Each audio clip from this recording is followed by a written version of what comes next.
both of these things do is they lay down rings, like growth rings, just like on a tree, and they grow proportionally to how much that fish grows in length each year. So what we can do with this information is we can catch a 7-year-old fish, not knowing that it's a 7-year-old fish at first, not knowing when it was born or where it came from, and we can look at these otoliths, and we know the date when we caught it, and then we can back calculate and figure out how old that fish is. And we can also determine, what years it was growing fast or what years it was growing slow.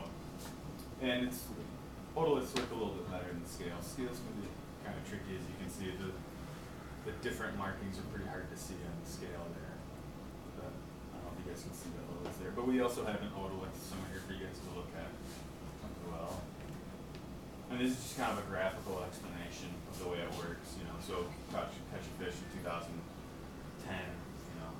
You can see at what age was it, what length, and we can figure out the different growth rates. And then if we do that with a whole bunch of fish, we can move into analyzing our data.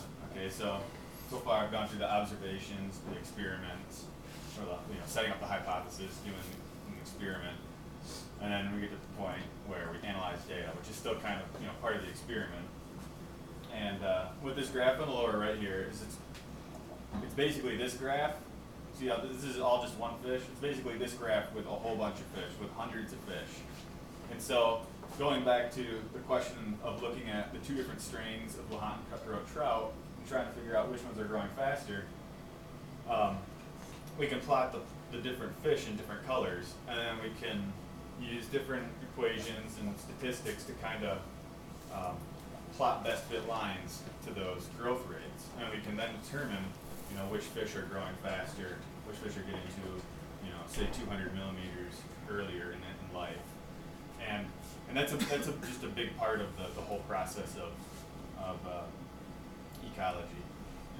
It's just analyzing the data, and I think it's a really fun part. A lot of people get scared of the numbers, but I think it's pretty fun. I don't know. And then the stuff on the left here is just another. This is just a graph showing where we're catching a lot of fish. It's a graph of the different gill nets we set. And it just kind of tells us where we're catching fish. So on the bottom there, it's 10 meters, 20 meters, 30 meters. You can see we're catching most of the fish at about 20 meters and 10 meters and stuff. So these are just tools we use to help us answer questions. And then once we do answer a question, we kind of tie that into theory, and it goes into literature, which other people will use as observations for other research, like this guy here. He looks like he's quite a scientist.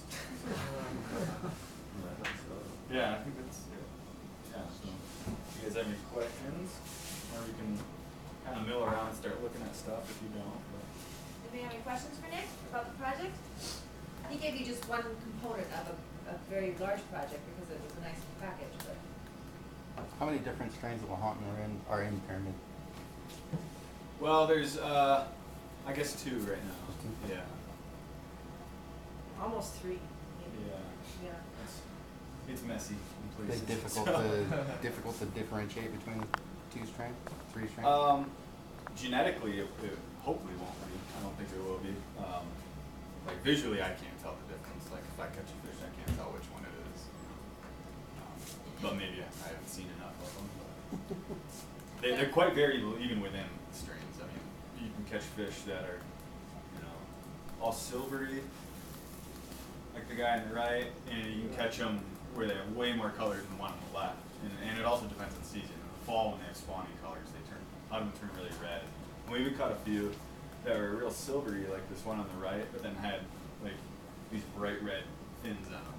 They looked like they were just full of like blood. I mean, obviously they're not, but it was pretty crazy looking. Do they spawn in the fall? Lahontan? No, I'm sorry. They spawn in the spring, but they'll start getting colors, I think. I guess I'll find out this winter. But from things I've heard, they start to get their colors in the fall, late fall, early winter.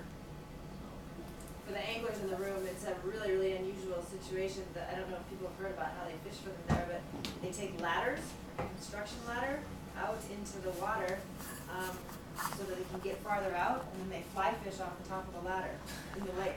And I first saw the pictures of it, I was completely stumped by what was going on, because there's just ladders all along the shore. Well, it's interesting terrain because there'll be spots where the water's about a meter deep, you know, so it's about waist deep, and you walk out there, and then if you were to walk out another 20 meters, it can sometimes drop by, you know, more than 20 meters. I mean, there's spots where you know, driving around with a fish finder on, and in just a few seconds, it would go from 5 meters to 40 meters. So they couldn't just use a boat?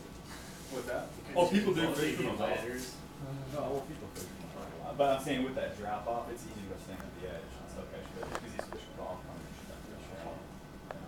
And a lot of the people don't have boats. Like that one guy on the slide who made his own boat. Yeah, right? Can't wait to see him get blown across the lake and the winds pick up. It's also it's a very exciting time for us to come in, and as Nick said, it's a very logical time to ask the university to come in, because the two different strains of cutthroat trout have been stocked for the last 5 or 6 years, and most or a large proportion of them are uniquely identified. So one set has a coded wire tag, which is an internal tag in their snout, and it's like a barcode, and it says which year and batch that fish came out of. Wow. The other fish have a Floyd tag, which is a little external tag. Yeah, I should have put a picture of that up. We have one up here somewhere. And so, It's like a T-bar thing that you get in your clothing. yeah. You know, that has the tag. You can put that tag in the back of a fish. And so now, after many years of stocking these fish across different years, some years are going to be more productive than others, less productive, some are going to be warmer and colder, we should be able to go back and look at the relative performance of these fish sort of across time, and then how they're doing now, these two different strains. So, you know, these management agencies have been working on these different strains, and now they've asked the university to come in and say to them, well, what does this all mean? What should we really be doing? And that's part of how that tends to work. Now, were they just stocking both different strains of Lahontan there just to get more fish in the lake? Or for a purpose Oh, of- I missed part of the observational section of the talk there. Well, no, so what happened when they were extirpated from the lake in the late 30s or early 40s? Some people started, you know, stocking the first strain in the lake, and I guess that it's kind of uncertain where that strain is from. And then a few years later, I think in the late 80s or 90s, someone found a strain of Lahontan cutthroat trout. I think it was in Utah, right? In Utah Lake. Yeah, and then they found some, and then they from that new strain they found in the Utah Lake, they compared the genetics of those fish to a museum specimen of the original fish before they were ever lost from the lake, and they're saying that new strain is closer genetically to the original one. So then they started stocking the second one in there. Oh, okay, that makes sense. So Lahontan's were introduced to Utah Lake? No, there was one that was in there caught. I don't know. Huh. There's not a lot of information about it. That is interesting. So let's I want to make sure you guys have plenty of time to look at these different stations. So there's one station here. This is zooplankton. This is an aging station, which we've got an otolith. Behind the woman here in the gray, we've got a stomach station. And then here we've got a benthic sample. So why don't you break up into groups of about 2 or 3, and one of us will try and kind of loosely man each of these stations and give you a little bit more of an idea of what this data really looks like. So people could start, just break yourselves up. You're a big group, again, sorry, but just be patient with each other. Go ahead and look here under the microscope. So if you were to